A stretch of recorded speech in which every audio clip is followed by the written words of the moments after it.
Hello students, welcome to the next lecture on the GATE 2022 Mathematics. Today we will discuss about the real analysis, question number 18, 28, 39 and 40, all with the help of the shortcut tricks. Myself Dr. Garg. You can simply follow my Telegram link, which is this is a scan code or this is the link about that. And you can also follow my previous lectures on this YouTube channel Dr. Harish Garg, where you can find the various previous year solutions of the GATE examinations.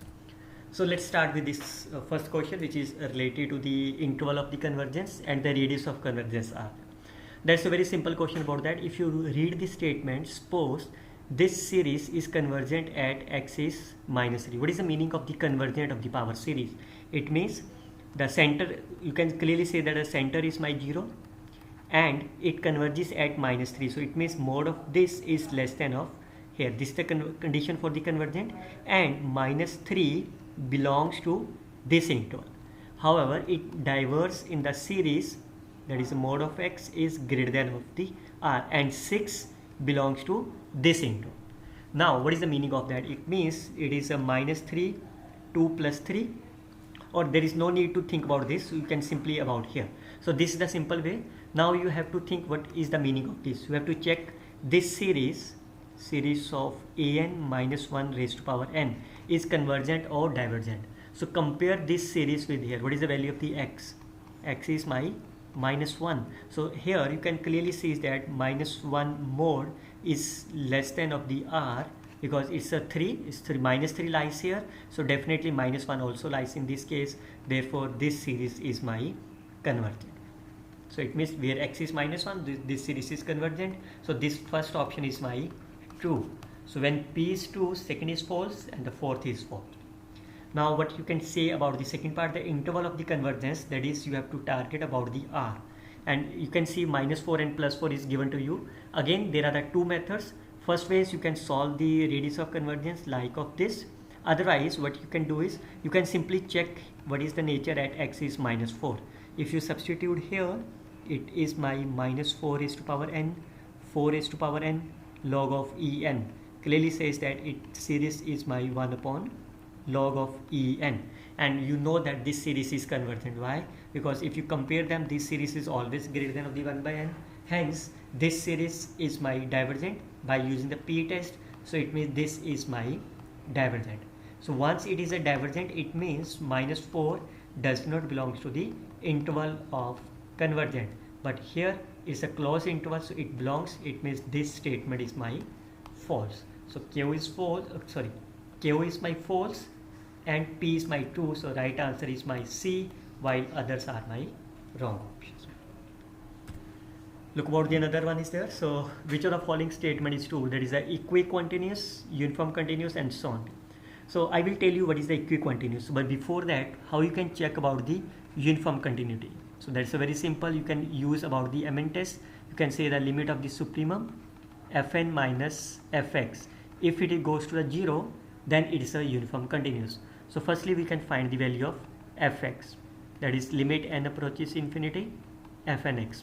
So you can see when you take n approaches infinity, this will goes to the infinity. What will happen? This is the limit of supremum.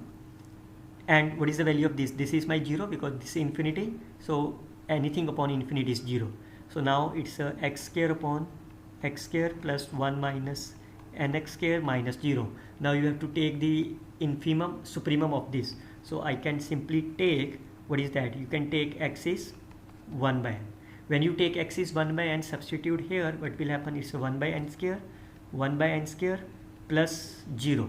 So it goes to the 1 but not goes to the 0. Therefore it is not uniform continuous. So this option is cancelled out. Now you have to check whether it's a uniform bounded or not. So what is the meaning of the uniform bounded? You have to check whether it is less than of something. So we all know, so you can see if I write a upon, this is a plus b, where a and b both are my positive, then this number is always be less than or equal to 1. You can see this is my a positive value, this is positive, this is positive. So it means this number is always be less than of 1. What is the meaning of that? It is a uniform bounded. But here it's a uniform bounded. It has a subsequence convergent uniformly. So what you can do, you can simply take any of the subsequence, say nk of this. So again, since it is a subsequence of the n, so I can write this as n of k of x. Again, you can clearly say that this is not a uniform continuous. Why? Because again you can take f of x is my 0. Again you can take, if I take x is my 1 by nk instead of the 1 by n. Again you can see if you substitute here, this value goes to the 1, it is not goes to the 0, it means it is not uniform continuous. It means the subsequence is not uniformly convergent. So this option is also cancelled out. Now the major question arises is, what is the meaning of the equicontinuous? So what is the meaning of the equicontinuous is, any of the sequence f of n which is a uniform bounded and is said to be the equicontinuous if and only if it has a subsequence, say f of nk, which is uniformly continuously convergent. That's I mean, it means if my this option is satisfied, like say D option is my satisfied, then it means it is equicontinuous. So we have proved that f is my uniform bounded, it is equicontinuous if and only if f of nk is uniform continuous convergent. So f of nk, that is a subsequence, this is my subsequence, but I have proved that a subsequence is not uniformly convergent, it means it is not equicontinuous, so that is cancelled out. So the right answer is my A. And you must remember that this result is called as the Arzelina-Ascoli theorem. So if you remember your real analysis, this result is called as Arzelina-Ascoli theorem. Okay, so which of the following is convergent to, and so on. So that's a very simple. First of all, you can see these are convergent to the positive sequence, positive of the L. When the sequence converges to the positive, only when your x0 is positive. That's a simple tips for you. And when it converges to the minus of the L, whenever x0 is my negative. So if you look about that, this is a positive. So is this x0 is always positive? No, because it consists of the negative as well as positive. So this option is cancelled out. Look about the C option, it converges to positive whenever x lies between -1 to open interval 0, open 0 to 1, but it consists of negative as well as positive both, so it option is also cancelled out. Now it is a positive because you can see this is number is positive, so if it is convergent, then it converges to the root 2. Now how you can check the convergence? That's again very simple. So what is the definition of the convergent P? So that means whenever you said it will goes to the finite limit.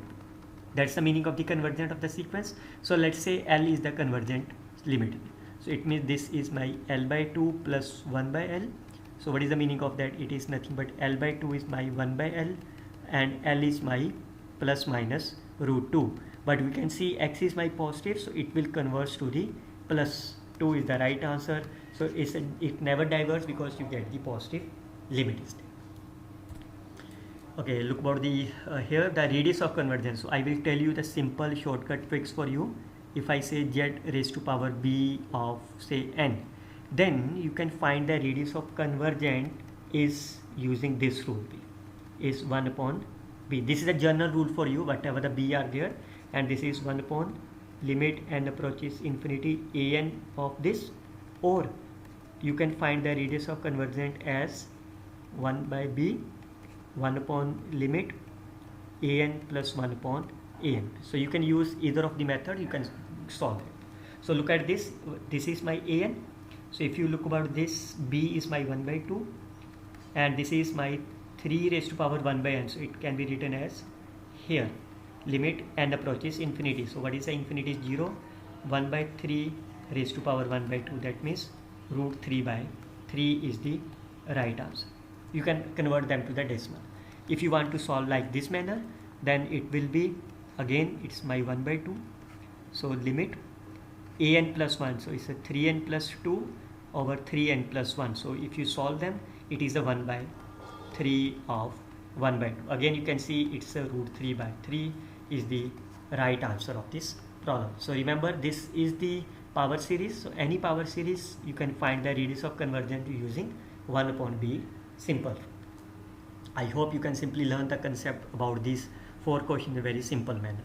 we can follow the next lecture on the vector calculus of this GATE 2020 examinations. Till then, you can simply follow the playlist CSR Net Math channel name Dr. Harish Garg, where you can find all those previous year papers solution about the GATE examinations. I hope you can like, share and comment this video with your friends. Best of luck, students. Happy learning.